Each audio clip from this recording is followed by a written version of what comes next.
Hey everybody, and welcome back to another book review. So I just finished a book that has been on my list for a while, and that is Circe by Madeline Miller.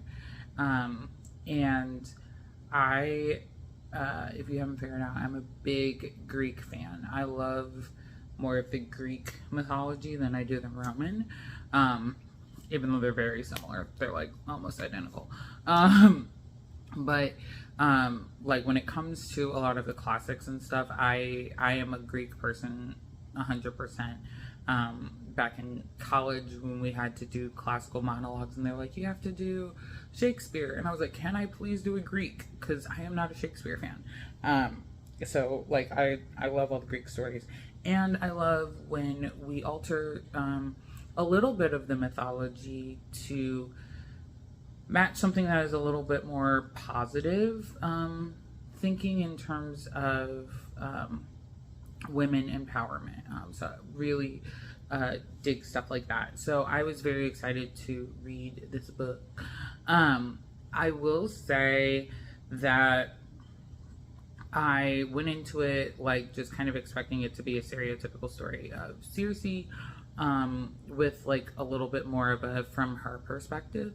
And like the whole time, as it was when I was reading some of the other books earlier this year, like Queens of Themyscira and stuff, I just really, like the whole time I was like, I could see this on stage. I could see this as a play or a movie or a TV show. Just really, really good kind of visual writing.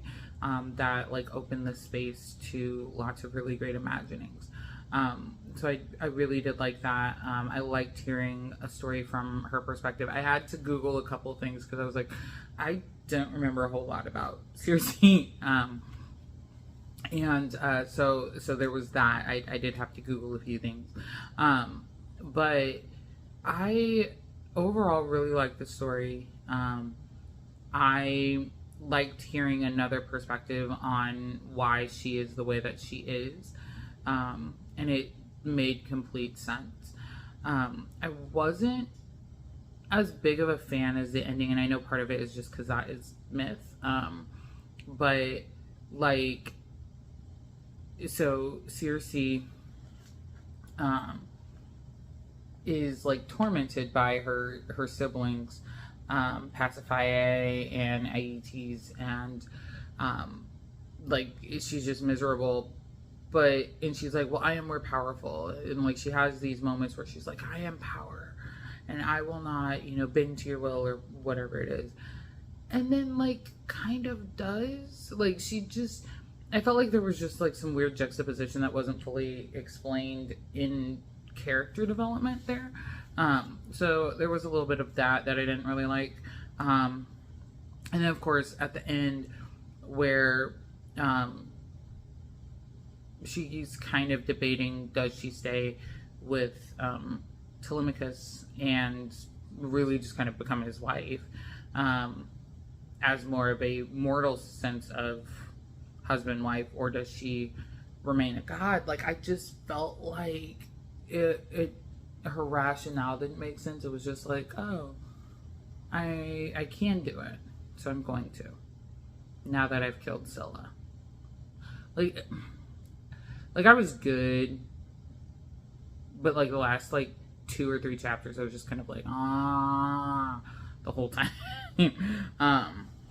So yeah, so like because of that, I gave it a 4.5 out of 5.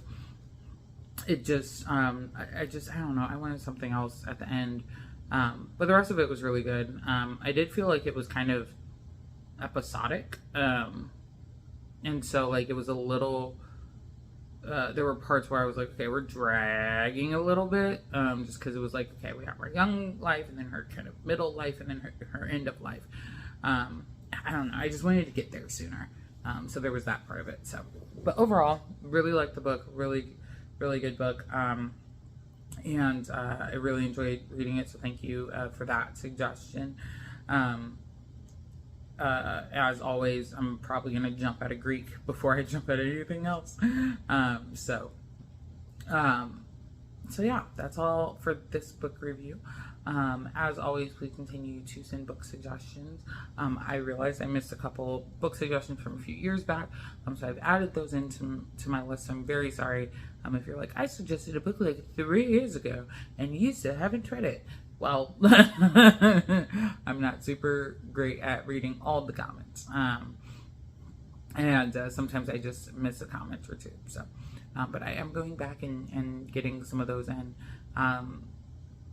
And yeah, really enjoying a lot of your suggestions, so thank you. I look forward to seeing you in the next book review. Bye!